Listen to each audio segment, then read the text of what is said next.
হিংসা এমন এক অ্যাসিড যা হাতটিকেও জ্বালিয়ে দেয়। হিংসা এক অতি প্রাচীন ব্যাধি যা দেহকে তিলে তিলে শেষ করে ফেলে। হিংসুক জালিম হয়, কিন্তু নিজেকে মাজলুম হিসেবে প্রকাশ করে। সে বন্ধুরূপী শত্রু।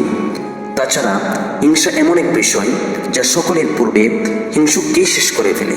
হিংসার কারণে আমার অপূরণীয় ক্ষতির শিকার হয়। দুশ্চিন্তা, পেরেশানি আমাদের রক্ত চুষে নেয়, আমাদের চোখের ঘুম কেড়ে নেয়। হিংসুক আগুনের গর্ত খনন করে এবং সবার আগে সে নিজেই তাতে পতিত হয়।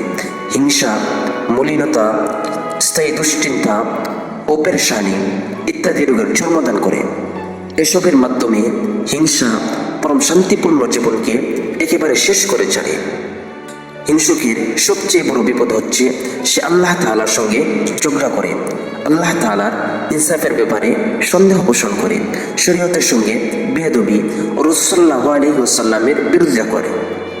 হিংসা এমন এক আশ্চর্য রোগ যার বিনিময়ে রোগের কোনো প্রতিদান লাভ হয় না। এমন এক মুসিবত যাতে লিপ্ত ব্যক্তি কোনো ধরনের সওয়াব অর্জন করতে পারে না।